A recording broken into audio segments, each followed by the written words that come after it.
Okay, we're live.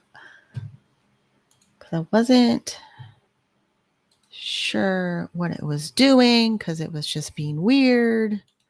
Because, I'm using Restream, but Restream has it where, you can schedule a whole episode inside of Restream. And then I can pick the broadcast date scheduled on the YouTube, but it's in a different spot. It's not as it's not as intuitive as it should be, which means I have to email Restream and give them some feedback because they make it a little bit annoying if you've already set up a schedule on YouTube and then to find it in Restream, I can't find it.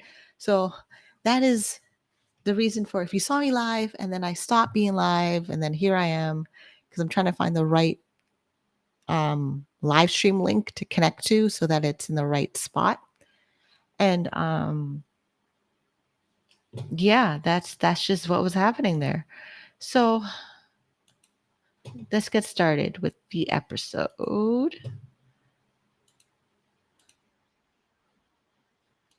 Okay, just double checking my audio. So have you ever felt trapped by a financial system that wasn't built for you? So many of us are told that living on disability benefits means our financial story is already written. But what if that's not true? What if there's a way to take back your power and start building real wealth? Moving things over here. Take back your power and build real wealth. Oh, hello, everyone. Welcome. Welcome back to Disabled Wealthy Live, right here on the Mini on Cam YouTube channel. I'm your host, Minnie St. Clair, and I'm so glad you're here today. For far too long, the narrative around disability and money has been one of scarcity, limitations, and simply surviving. But here at Disabled Wealthy, we are breaking the status quo, where 1 in 6 people with a disability live in poverty, and poverty rates for people with disabilities remain twice as high as those without disabilities. We believe that financial empowerment, wealth building, and living a life of true freedom are not just dreams, but are achievable realities for people with disabilities. Now, today's episode is a bit more personal. So anytime it's me by myself is just personal. Instead of hosting a guest, I'll be giving you a real life update on my personal journey to financial peace and independence, living with multiple sclerosis and multiple conditions: bipolar disorder, ADHD, PTSD, hypertension. Trying to think if there's anything else. Oh yeah, TMJ. Yeah. Um, I'm hanging on by duct tape and thread. So, navigating new disability supports, what it looks like to keep moving forward after a relapse, or actually, no.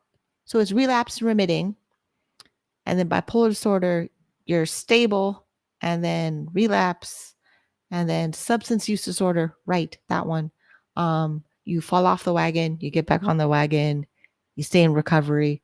It's a up and down roller coaster of life with disabilities and health conditions. I'll also be sharing updates on my financial peace journey and how I'm working on building stability while living with episodic disabilities.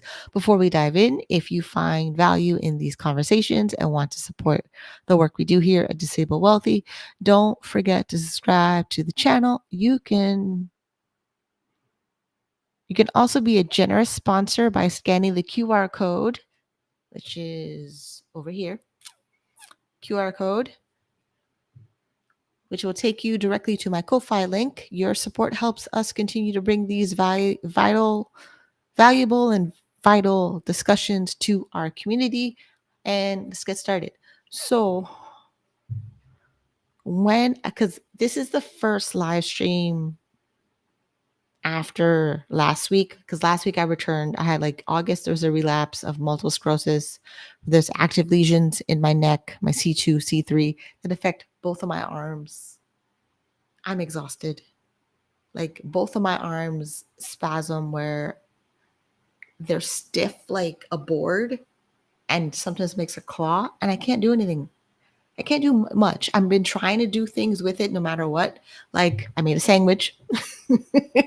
I'm impressed. So like my left arm was in the full straight stiffness and I could barely move my fingers and wiggle my wiggle my fingers, but I was already in the middle of making my sandwich for breakfast. So I just had to assemble my sandwich with the right hand until the left hand could move a little bit and finish making the sandwich. But all of that is exhausting, painful. Like I make a weird face every time it happens. And there's a lot of breathing and cussing and trying to make sure it's over so I can move my hands like this, that clicking, clapping noise is me moving my hands. Yeah, it's been rough. And then my family, they're my family. Since the long conversation I had with my dad, I haven't heard from him. I haven't heard from my grandmother. She hasn't checked in or anything like that. My mom, she's checked in, but also her check-ins also feel like she checks in to talk about herself. So it doesn't feel like I'm being heard, seen, or validated. And then the whole comment my dad made about being having institutional care, I don't think he understands how that process would legally mess up everything I'm currently doing for myself right now. And then like I told my mom about it, but she's like, I don't think your dad would say that. But he did. I don't give two shits if you don't believe what he said to me. That's what he said to me. And then she came back and she prayed on it. And then all of a sudden she's bursting out in prayer. And when she bursts out in prayer and calls me on the phone and she's still praying and there's no interruption and I can't stop her, that prayer is not about me. That is about her. Not one bit at all about me. In the sense, she's not asking if she could pray for me. She's not waiting for me to tell her yes or no in the level of communication and consent. And I'm exhausted. I really am. And I know, like, y'all see me go on my YouTube channel of paying off debt, investing in my registered disability savings plan, presenting at different organizations, my knowledge and skill set. Like I just got approved to be a guest speaker for Disability Without Poverty. Their symposium is in December. I have a rough idea of what I want to present based on my abstract that I presented to them. And then I have to turn that into slides and a video and then make it accessible with closed captionings and slides with text on it, which is a lot of work. So then I had to email back Disability Without Poverty about honorarium or a stipend because they're like the whole symposium was about disability and poverty. Let me find it. Disability Without Poverty Symposium. Learning from today to make a better tomorrow. Can I share my screen? Hold on. Okay, this tab. Share audio. Not entire screen. Just share the window. Chrome tab. Okay, here it is. And then put me here. Actually, wait. Huh. That's interesting. Oh, yeah. Take off questions. Mm-hmm. But if you do have questions, put them in chat. I'd be happy to hear from people. So, okay, the screen is sharing. What does that look like over? See, this is, hold on. Now, what does that look like over here? Okay. Okay, it looks fine. But just wait. Am I okay here? I'm doing the show by myself, people. Sometimes there's too many tabs open that confuse me, and I'm trying not to close any tabs, afraid of ending the live stream because I closed the wrong tab. So, disability, poverty in Canada, learning from today.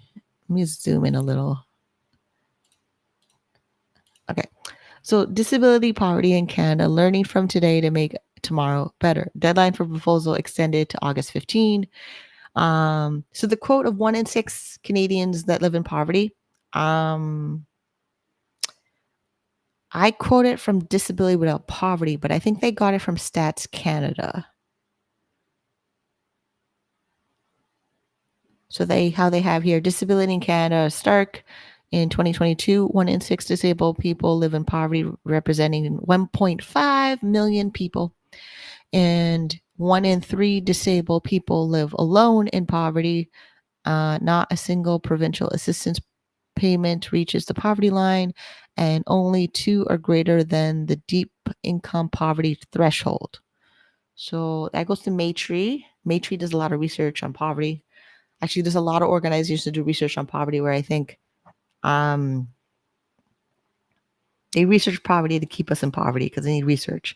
If disabled Canadians are lifted out of poverty and we're no longer in poverty, I don't think these organized, like Wellesley Institute, Maytree, there's Fraser Institute, all the institutes that research low income poverty of giant populations or countries. If we're out of poverty, because we're lifted out of poverty, like a universal basic income or disability sports above the poverty line, they don't really have anything to research about. just an observation I noticed over the last 2 years. Yeah. Okay, so the Canada, like, they talk about what poverty is right now.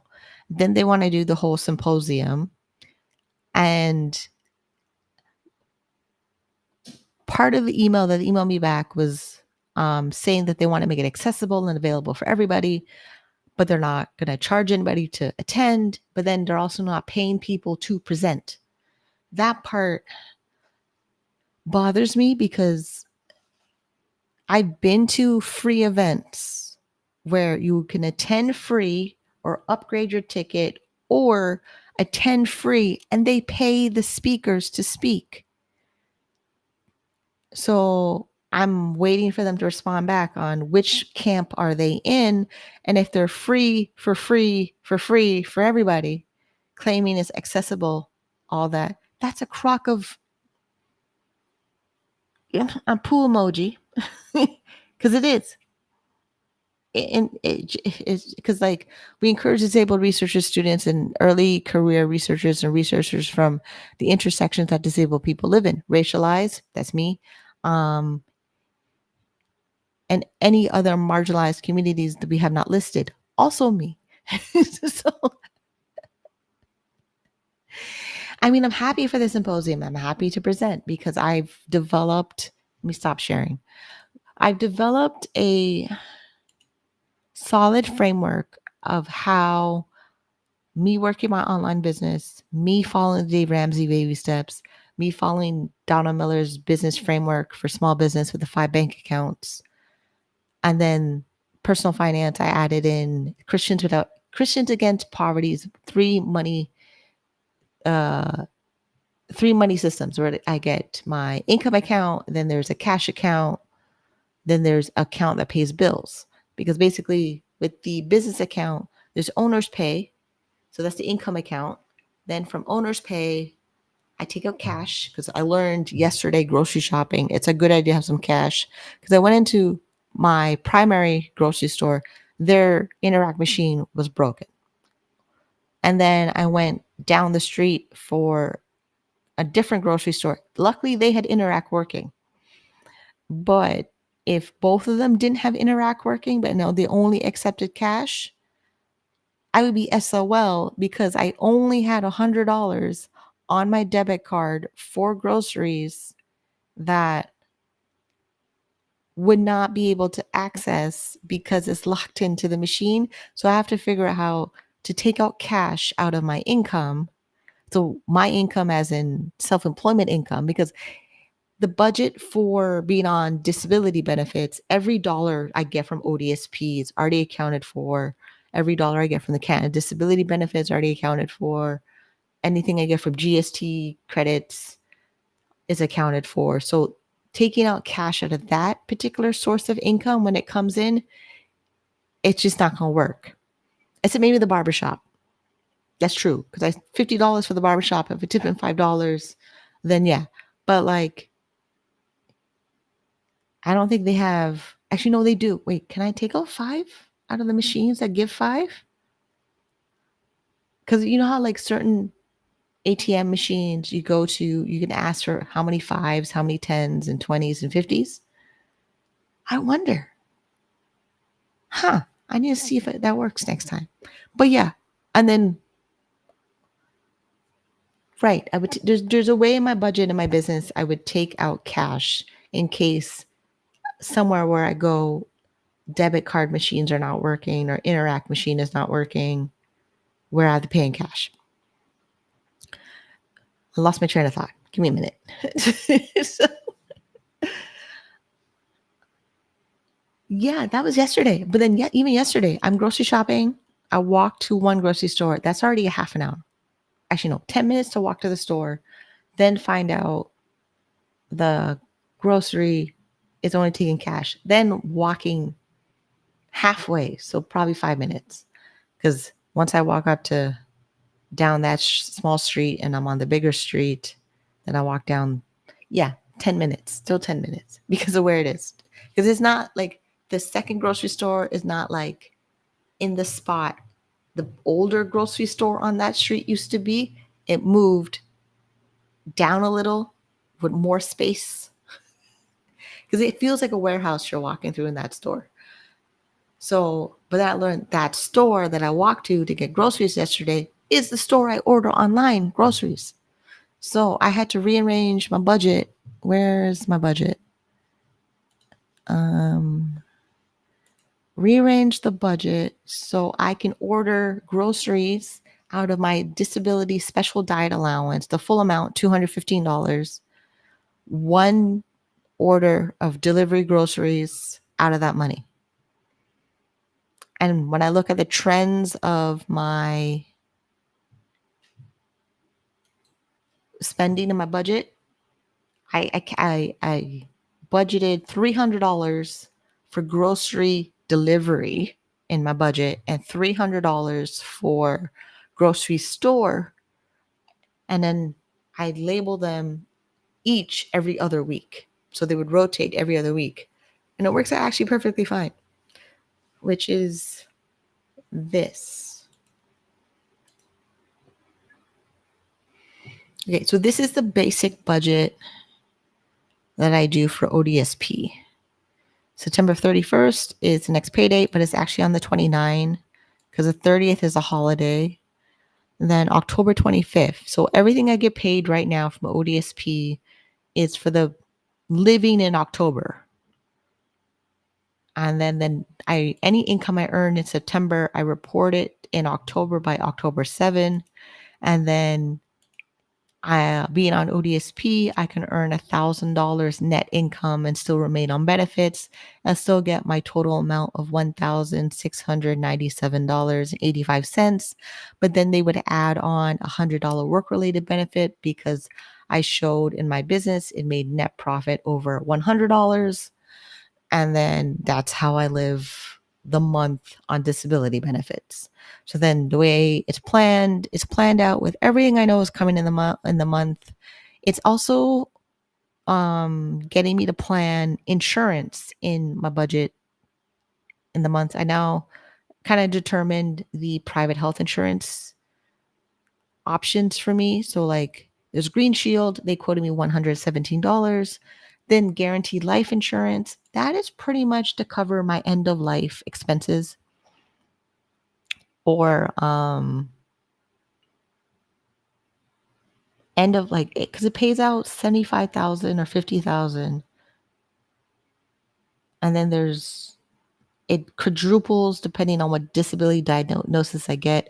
But also the main thing about the insurance, I find they don't have a medical interview, questionnaire, exam. It's just you qualify, you pay for the premiums, you get the payout. And me being single, no children, not married, and nobody depending on my income, me having these insurance policies in place for future self and future legacy planning for donating to charities and people that I believe in, it comes in really handy. my microphone may be too loud because I'm right on the microphone. So then, hydro. Now I pay hydro directly now.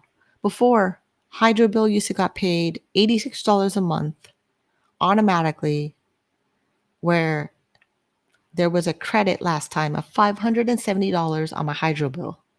I got that money. I think I used it for my emergency fund. Emergency fund now is $516. I finishing up the 3-day workshop with Realize Canada that's offering an honorarium. That whole amount is going to go in the emergency fund to bring it up to $800. Then $100 out of this disability payment will go to the emergency fund to bring it up to $900. Then there's $84 left. That will be what I earned from webcam to like finish off the baby step 1 starter emergency fund. Then I learned I need the $1,000 emergency fund account that I have. It releases the funds out of the account after 10 days. And the reason I did that there, so I actually hold on to my emergency fund longer. So and it's pressuring me to work more consistently because I can't access that money as quickly as I like to because there's a hold for 10 days. So that means a different account that I have that I call my peace of mind fund probably will have $500 or $1,000 in there for quicker access of funds, mainly to control the impulse spending with the bipolar disorder. And I also think comes with ADHD. So that's how I plan everything. I'm in this spreadsheet every day where I just know everything is going to go on financially on paper. Physically doing is a different story. Like me having numbness in my fingers and carpal tunnel and everything so like you have your symptoms from multiple sclerosis. Then if you have anything else like TMJ, carpal tunnel, which is basically repetitive strain syndrome, I think, because the way my wrist moves, like on my keyboard or my mouse or when I pull my groceries, it puts strain purposely on my wrist, mostly on my right wrist. And at one point, my wrist used to click. If I turned it in a circle, it would click. But then I stopped doing it. And then now it's all muscular and then neurological. And then they both are basically fighting for position when I really think about it. Because like, what muscle spasm, muscle pain do I have? And then relapsing. So everything right now, I'm using more energy, more time, more like, I don't want to do the thing and wait till tomorrow, but I still have to do the thing. So this is where house cleaning, laundry, dishes, cleaning the bathroom, cleaning the kitchen, not getting happen the way I want it to because I physically can't do the work to do it. And asking friends and family, they act like, oh, they're too busy. So it's on me. It's just straight up on me. That's just what it is. But I'm hanging in there. I do my MRI follow-up in October. I do my family doctor follow-up a week after. I do blood work. It's to check my B12 and vitamin D levels or iron. No, it's iron. So B12 and iron, because we've been supplementing vitamin D. We've been supplementing B12 with injections once a month with the doctor. Plus I'm taking 1,000 milligram supplement from my pharmacy. Vitamin D is 3,000 IUD, but it's 3 pills of 1,000 that I take, and they're gel caps, and they're translucent yellow and not translucent orange. Orange would be the prescription. That's 10,000 once a week for 3 months. And not chiropractor, physiotherapy. So I found a physiotherapy clinic that specializes in neurological conditions, and I sent them all my medical notes. Then the government clinic who does physiotherapy, I decided not to go there because I don't like that place. Like, I don't. Like if I'm going to recover and be well and living well with multiple sclerosis, and I need to be in a healing environment that's going to promote that healing. It's not coming from the government clinic, physiotherapy clinic. I'm just not going to do it. Mm-mm. Like the whole experience, like it feels like a clinical building. Then the way they treat people, they just hook you up to a TENS machine. If you ever seen the shopping channel Dr. Ho pain reliever TENS machine of patches they stick to your body, and they have this little device that controls the intensity of electric pulses. That is all the government clinic does. And yes, it does reduce the pain because I was there last year. That's why I know I don't like them. There last year for 3 months, but the pain definitely reduced itself. Plus, I was taking B12 injections with my doctor once a month. Yeah, the symptoms were gone that were affecting me in that way right up until August. Actually, not even. Wait, a month before, July. No, August. Yeah, never mind, August. But we stopped taking my B12 injections October last year. So from October 2024 to August 2025, I was fine right up until my hands were tingly, muscle spasms, exhaustion pain, multiple sclerosis, do finally like, and then also my neurologist retired, then I'm on a new neurologist. There was a lot going on. And it's like, it's here, like, I still have to go through it, even though I want people to support me emotionally. And that emotion, I don't know who understands that. I don't. And I don't have time to go into it right now. It's just, I don't have time to go into it right now. So last time I had a video about multiple sclerosis. I wonder if there's a video about disease modifying drugs. Well, here's all the drugs that are named.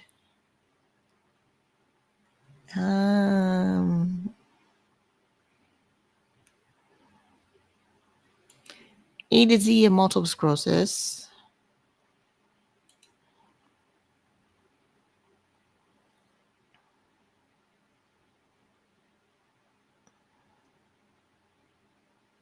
Diary of symptoms. Yep, we have a little book of that.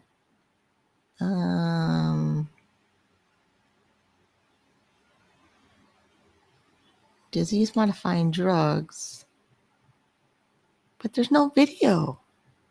I wanted to play a video about it. All right, let me just read it, and then I'll talk about my experience with it so far, and then we'll call it a day because I'm tired.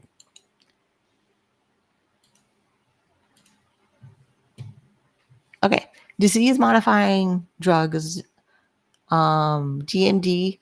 I know it as DMT, so disease modifying treatment are a group of treatments for people with multiple sclerosis. Most DMTs are for people with relapsing remitting multiple sclerosis, and there are some that are licensed for use by people with progressive multiple sclerosis. So for people with relapse remitting disease, modifying drug treatment reduces the number of relapses you might experience, as well as reducing the severity of any relapses you do have. There is a wide range of drugs approved for use. So I'm reading the UK website, but there's a similar website like this for Canada, United States, Australia, because there's 2 million people worldwide with multiple sclerosis, 90,000 in Canada. Canada has the most people with multiple sclerosis. And Canada, we spend $3.4 billion on treating multiple sclerosis, which was the email I got from MS Canada today. Let me see if I can find on my phone.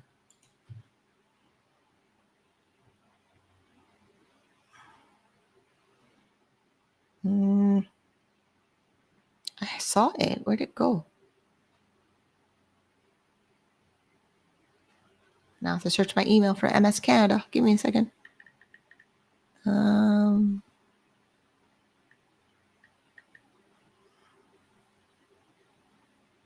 says MS.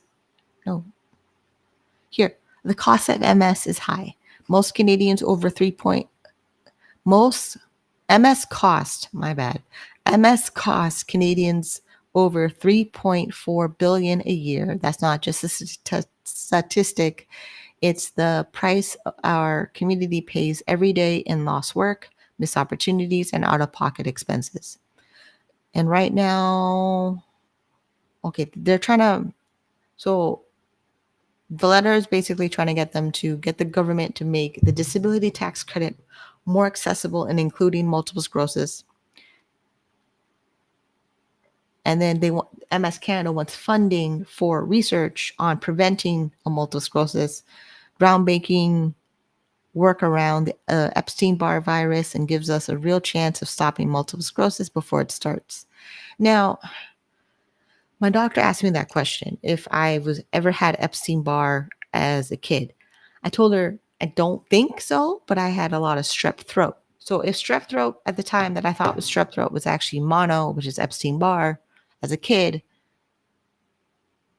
okay, fine, I fit the criteria. But there's also evidence of immigrants that come to Canada and they stay here a long time, develop multiple sclerosis, which is on the hospital website of their research department in their foundation. Because how like every hospital has a foundation and they try to do research for all the stuff. That. And then for me to get any support of being Black with multiple sclerosis, I have to go to the United States because they had the Black MS Experience Summit. And Canada doesn't seem to do it. So like me researching multiple sclerosis and living with it, I have to go around the entire world to get my information. This is why we're still reading upon disease modifying drugs or treatment for MS, and then it's based on me having relapse remitting MS because we have specific targeted treatments for the type of MS that I have, which means my doctor had to be very, very clear on the diagnosis to be giving me the right prescriptions. And I'm very lucky, and praise God, all those things happened to me. Where was I in this thing? Reading it. Our MS Decision Guide is here for you to help you find out more about disease modifying drugs for relapse remitting multiple sclerosis. Explore your options to reduce severity of MS symptoms to speed up recovery from a relapse. Well, I'm on Aubagio, which is teriflunomide. Let's read about that one.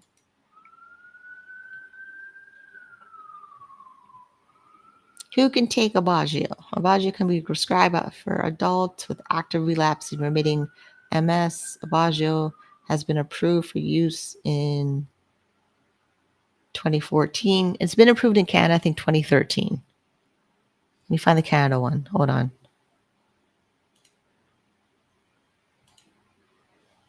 Because I like the UK website. And that's the thing. Like different organizations around the world that I found have a way of explaining multiple sclerosis in a way that helps me kind of to accept living with multiple sclerosis. But in all honesty, I hate living with it. I do. It's fully hijacked my entire life. Like it just is. And then like getting people like trying to get me to get over it. It doesn't work. Don't do it. Like just no. Because when I have a relapse and I'm in pain and my muscles don't work and my legs don't work and I can't chew food because all the medication make my mouth dry, and then you come in with your toxic positivity, it does not help. It does not help. So just make sure the camera understood. I'm talking to you with the camera. It doesn't help. Yeah, it just, no. All right, MS Canada, Aubagio. Generic teriflunomide, a daily once a day oral medication for the treatment of relapsing, remitting multiple sclerosis. I wonder if my doctor would keep me on this. Because it says for active. UK website said for active. I wonder if it's saying indicated a monotherapy for the treatment of people relapsing multiple sclerosis relapse remitting multiple sclerosis to reduce the frequency of clinical exacerbations and to delay the accumulation of physical disability. See, delay. That's all we're doing. We're delaying the safety of efficiency of teriflunomide in children. No. Contraindicated women who want to get pregnant. So yeah, me going on multiple sclerosis, if I was going to plan to have children, I would have to come off of the teriflunomide and then try to have a baby. Or if I find out I'm pregnant, then come off of the teriflunomide. But luckily, I'm not doing those things. So, and you have to watch my Child Free by Choice video on my channel to understand why having babies is not anything I have to worry about, because there's no fallopian tubes. They're gone. And then I know my mom has this weird way, oh yeah, you still could get pregnant. No. Anyhow, a stick turned blue and says I'm pregnant, that is not going to happen. And just what it is. Just not going to happen. So it's this contradictory. Then people who are hypersensitive to then different medications that are in the, where's it, flutamide, left flutamide, or any other non-medical ingredient in the formulation who are currently treated with leflutamide. Who made these words? with severe hepatic impairment. What? All right. Either way, I'm on it. Teriflunomide is a 14 milligram blue pill I take once a day to help reduce the relapsing episodes of the multiple sclerosis. And then clinical trial mechanism. The exact mechanism of teriflunomide is not fully understood. It may involve reducing in the number of active lymphocytes. Right. My blood, T and B cells in the central nervous system that may cause MS inflammation. Pretty much that's it. So like the overcoming MS, they have a lifestyle pillar of diet, sunlight, vitamin D, exercise, physical activity, stress management, meditation, medications, and family health, which is this.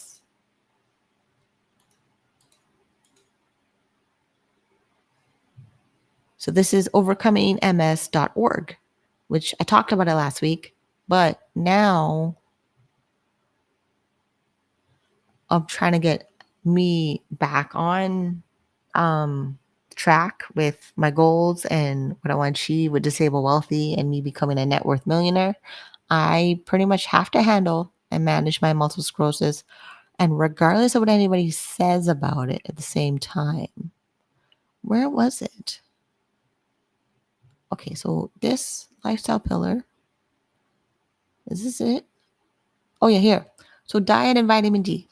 Why is diet important? Follow a healthy diet is important in improving the symptoms of multiple sclerosis, improving your quality of life. Research shows that saturated fats and dairy are particularly harmful for people with multiple sclerosis. I mean, I still drink milk.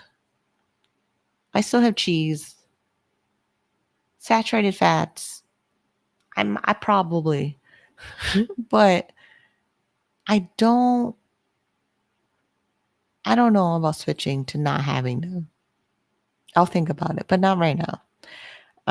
Switching to a plant-based whole food diet rich in omega-3, which while excluding dairy and minimizing saturated fat intake is critical to recovery from your symptoms and living a long, healthy life. What should I eat? Fruit and vegetables, whole grains, nuts, seeds, fish and seafood, flaxseed oil, extra virgin olive oil. Now, ODSP gives me a special diet allowance of $215 for the month. It's not indexed to inflation. And since I was supposed to eat that particular diet of more fruits and vegetables, fish and seafood, I'm not going to eat all the seafood. I'm just not. My main fish I would eat is salmon, and then maybe another white fish like haddock or something, and maybe scallops, but then to make them in my diet every week, probably not. I just know I'm not. It's just you kind of know what you're going to be able to commit to 100% or what not so much. And then vitamin D. I'm taking the supplements of vitamin D. Getting outside, I do, but I kind of have to schedule like recess at school, 30 minutes, 15 minutes. So 15-minute recess, 30-minute recess, 15-minute recess. I think that's the only way I can get outside. And then we're going to enter the winter. So like if I'm out, like, because there was a study that said if you went outside for the whole summer, you have enough vitamin D for the winter. Or like, but I work from home. So like outside is like a very, very, very, very planned event to get enough vitamin D from outside, wearing sunscreen. This is one of the supplements, 3,000 IUD daily, and then checking my blood to make sure I'm not overdoing my vitamin D and my vitamin D stay in normal range, and then supporting the central nervous system and the immune system to not be in inflammation, pretty much.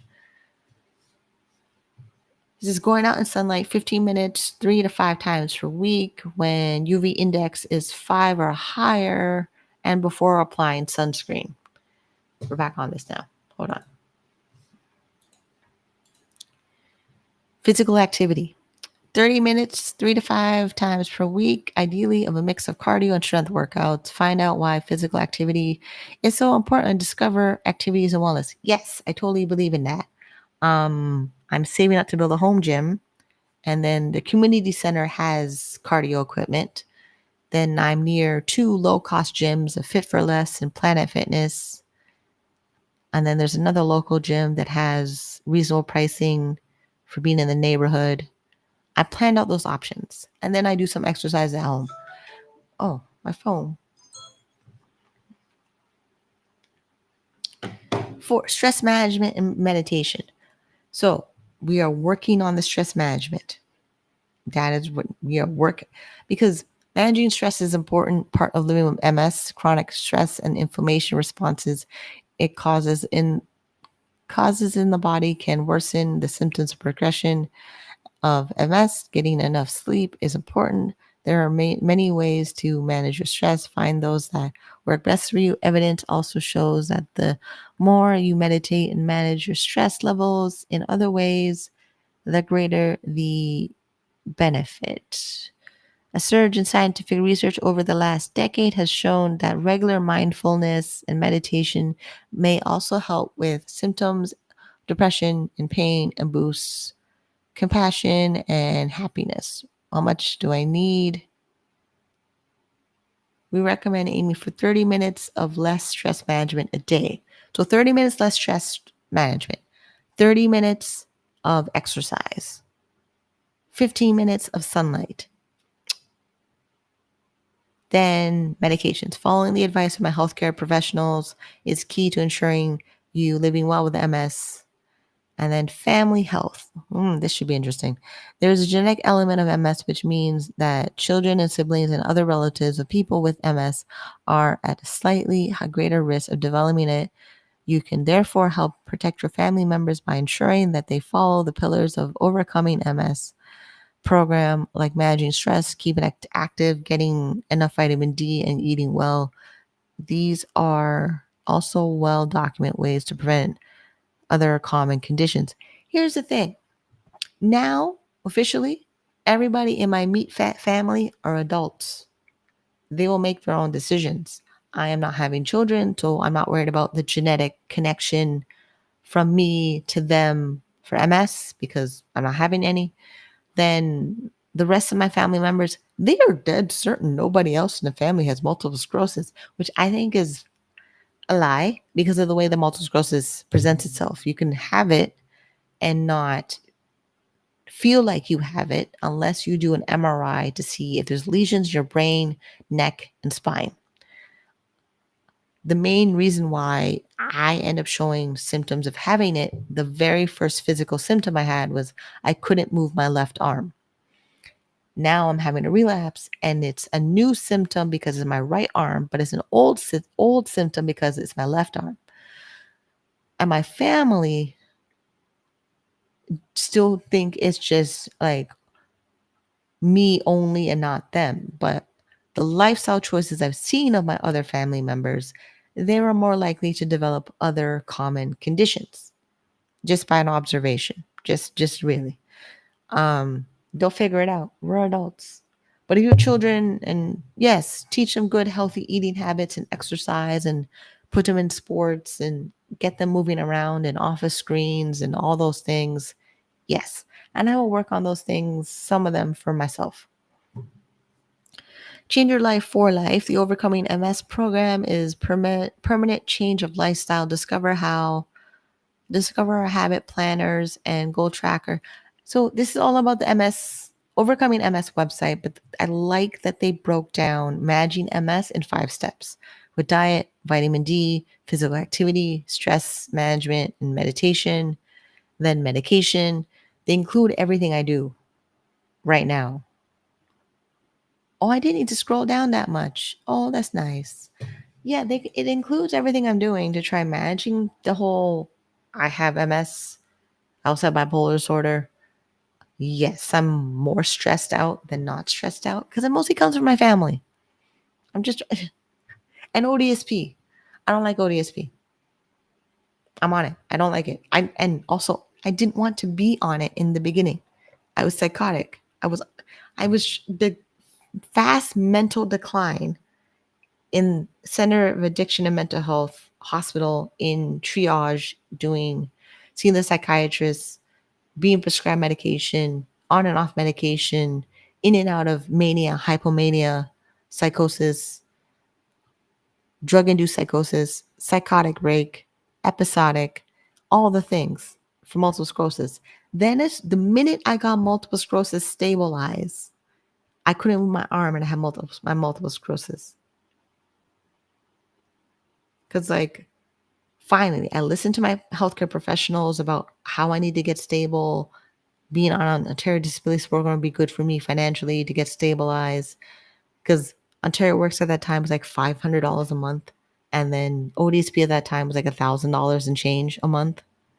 In 2008, we're in 2025. We now get $1,408 from ODSP and $733 from Ontario Works, and somehow certain people think what we get from that is enough and it's good, and it's not, because do the budget. People that say what you get from Ontario Disability Support Program being good in 2025 are lying to themselves, because they know they spend more money for themselves. Because I'm pretty sure they have a car payment, then they have credit cards, then they have kids, then they have debt, then they got a mortgage. Imagine and the joke is what they have, they can keep. They can keep a car, their first car. They can keep the second car if it's for a family member that needs it for work, and proving it to ODSP, that's the purpose of the second car. And then Ontario Works, the second car value has to be under $15,000. So there's a car, there's a house. You can keep your primary residence on ODSP. If you own a house, rent a house, you can keep it. Then your job. So you become disabled, you're on ODSP, your assets have to drop below their limit to be fully eligible for the entire program of ODSP. Then they tell you can make $1,000 and keep your benefits on ODSP. Ontario Works, they have this weird 3-month rule, and then you can start making money, and then your assets to be under $10,000.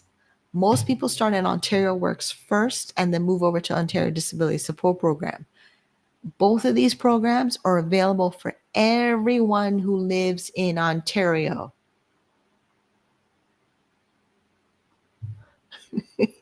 But y'all gonna tell me it's enough. And then there's thousands and thousands of people doing a job fair, hoping they get a job. Like when C&E had their job fair. I remember when I went to the job fair for a Woodbine racetrack, it was madness. And Cineplex. I did the job fair for Cineplex. I got the job at Cineplex. I was happy I got the job at Cineplex. But the lineup for 4 hours to get the job at Cineplex to pay $8.75 an hour in 2008, 7? Yeah. And then after that, I got a call center job paying $15 or $14 an hour, midnight shift to 8 o'clock in the morning. And then shortly after that, I'm in the mental health hospital being admitted for treatment and evaluation with a psychiatrist.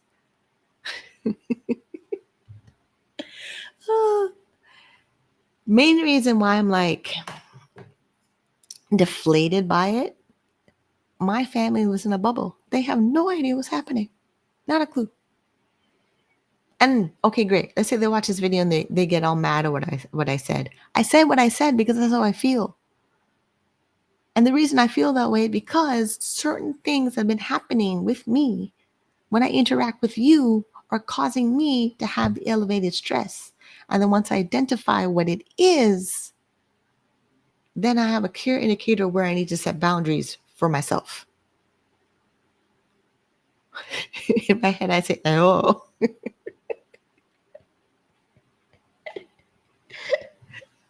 Yeah. Okay, what time is it? Okay, so I'm hanging in there. Everybody that's watching this video sounds like a rant. Probably is. Is my hand still numb? Yes. All my fingers are numb, and down the bottom part of my hand, the palm, is numb. Left hand. This is left hand. And if I do it on my right hand, and because I can't actually, so if I touch my right hand with my left hand, I feel my left hand numbness more than my right hand numbness. I literally have to touch a whole different part of my body that's not numb to figure out what part of my hand is numb.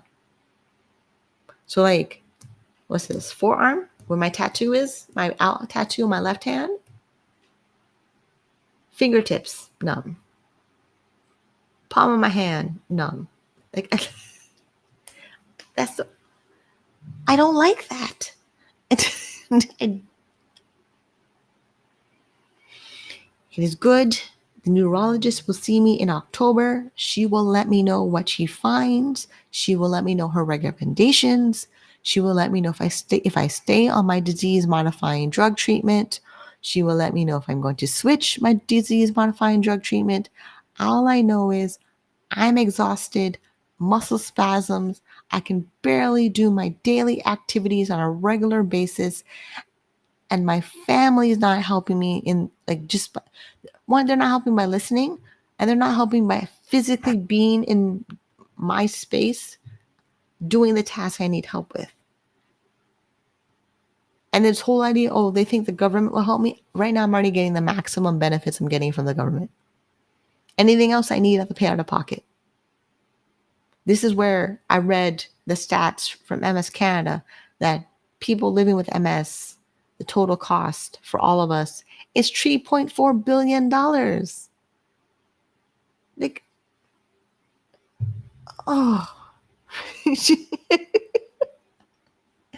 yeah. So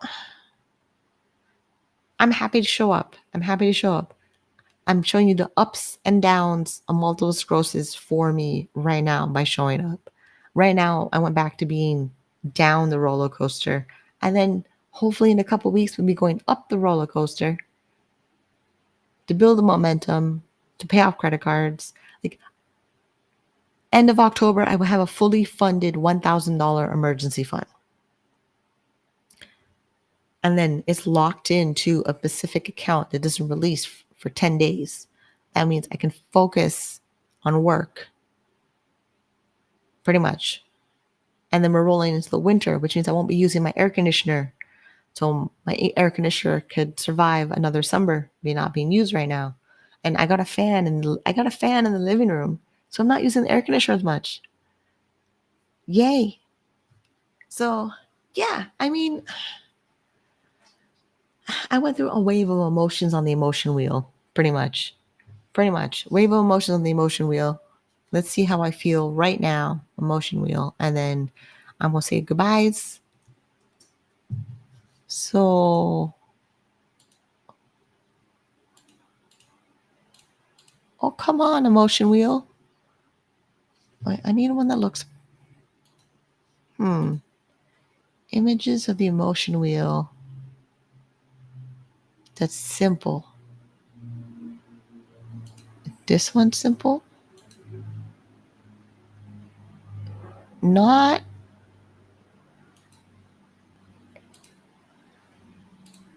Okay. Well,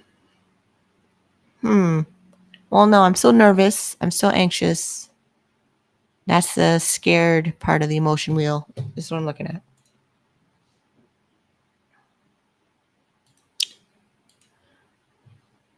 Okay, here's the emotion wheel. It's a random picture I found online. This is Wikipedia. So, yeah, I'm excited about getting my $1,000 emergency fund finished. I'm tender about the way. No, not that one. Scared. Yeah, I'm tense. I'm nervous, anxious, a little terrified. I'm angry. Yeah, there's anger and raging. I was raging. I was furious. I was mad, upset, miffed, resentful, irritated. Yeah, a little bit. Yes. Everything. That wheel. Yes. Sad. Depressed. No, not. I mean, no. Down. Blue. Mopey. Grieved. Yes. For happy, fulfilled, content, glad, complete, satisfied, optimistic, and pleased. Also, yes. Surprisingly, the reason happy has almost all the stuff in the emotion wheel that I feel is only because I know I've done everything I can to take care of myself. Like, I've done everything I can. Like, after I'm done here, I'm going to go back and take a nap. I'll wake up at 2:00 and then we'll see how I feel. And I probably have to wash dishes. So that, but so basically we ended with happy, excited, scared, anger, and some sad. Pretty much.